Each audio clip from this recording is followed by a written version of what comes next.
Dear viewers, گزشتہ دنوں فلسطین میں بھوک کے سبب ہلاک ہونے والے ایک بچے کی تصویر نے جہاں دنیا کو ہلا کر رکھ دیا تھا، وہاں دنیا کے ظالمانہ اور غیر منصفانہ معاشی نظام کا پول بھی کھول دیا تھا۔ موجودہ دنیا میں وسائل کی غیر منصفانہ تقسیم سب سے بڑا مسئلہ ہے۔ ایک طرف دنیا کی دولت چند ہاتھوں میں جمع ہو رہی ہے، دوسری طرف سالانہ 90 لاکھ لوگ فاقوں کا شکار ہو کر موت کا شکار ہو جاتے ہیں۔ ایڈز، ملیریا اور ٹی بی جیسی مہلک بیماریوں سے مجموعی طور پر اتنی اموات نہیں ہوتی ہیں جتنی فاقوں سے ہوتی ہیں۔ آکسفیم نامی مشہور ادارے کی رپورٹ 2020 کے مطابق دنیا میں ارب پتیوں کی تعداد 2153 ہے۔ آکسفیم ہی کی 2024 کی نئی رپورٹ کے مطابق موجودہ دنیا کی کل آبادی 8 ارب 11 کروڑ کے لگ بھگ ہے، جس میں سے 5 ارب لوگ غریب ہیں۔ زندگی کے شدید بحرانوں کے ساتھ ساتھ کلائمیٹ چینج، جنگوں اور تنازع میں گری ہوئی اقوام مزید غربت کا شکار ہو رہی ہیں۔ ان حالات میں دنیا سے غربت کے خاتمے کے لیے اگر سنجیدگی سے محنت کی جائے تو 230 سال لگ سکتے ہیں۔ حیرت انگیز بات یہ ہے کہ ایک طرف دنیا کی بڑی آبادی اس طرح کی مشکلات کا سامنا کر رہی ہے، دوسری طرف رپورٹ کے مطابق اگلے 10 سالوں میں دنیا میں پہلا خربوں پتی بھی سامنے آئے گا۔ یہ بات موجودہ معاشی نظام پر صادق آتی ہے کہ کووڈ-19 کے بعد دنیا میں غریب تر ہو گیا ہے جبکہ امیر تر ہو گیا ہے۔ دنیا کی 10 میں سے 7 بڑی کارپوریشنز کے سی ای اوز ارب پتی ہیں۔ ان کارپوریشنز کی مالیت کا کل حجم 10.2 ٹریلین امریکن ڈالر ہے، جو کہ افریقہ اور لاطینی امریکہ کے 87 ممالک کے مجموعی جی ڈی پی سے زیادہ ہے۔ اس حساب سے دنیا کے 1% امیر لوگوں کے پاس دنیا کی کل معاشی اثاثوں کا 43% ہے۔ رپورٹ کے مطابق دنیا کے 52 ممالک کے 80 کروڑ محنت کشوں کا روزانہ اجرت ماضی کے مقابلے میں اب بہت کم ہو چکا ہے۔ دنیا اس وقت معاشی طور پر ساؤتھ افریقہ جیسی صورتحال کا سامنا کر رہی ہے، جس کو دنیا میں معاشی عدم مساوات کی بدترین مثال سمجھا جاتا ہے۔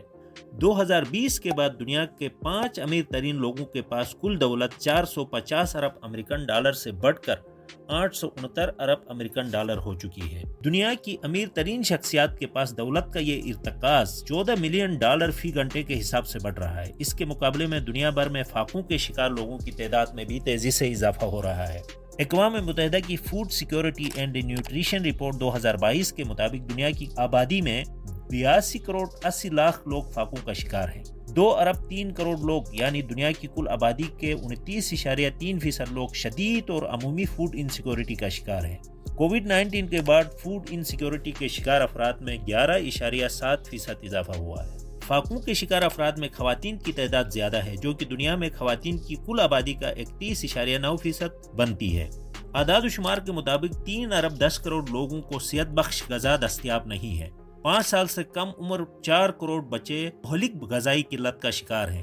14 کروڑ 9 لاکھ بچے کمزور جسمانی نشوونما کا شکار ہیں۔ 3 کروڑ 9 لاکھ بچے غیر صحت مند غذا کی وجہ سے موٹاپے کا شکار ہیں۔ آکسفیم کے نئے تبصرے کے مطابق ہیلتھ اور سوشل سیکٹر میں کام کرنے والی ایک خاتون ورکر کو دنیا کی 100 بڑی کارپوریشنز کے ایک سی ای او کے برابر دولت کمانے کے لیے 1200 سال لگ سکتے ہیں۔ ان اعداد و شمار سے ظاہر ہوتا ہے کہ غربت، فاقوں اور بھوک کا سب سے زیادہ شکار خواتین اور بچے ہیں۔ آکسفیم کی رپورٹ کہتی ہے کہ دنیا میں دولت کی یہ تقسیم خود بخود نہیں ہے، بلکہ دنیا کے حکمرانوں اور ریاستوں کی مشترکہ غیر منصفانہ پالیسیوں کا نتیجہ ہے، جو ہر سال ورلڈ اکنامک فورم کے تحت وسائل کی منصفانہ تقسیم کے لیے مل بیٹھ کر عہد کرتے ہیں۔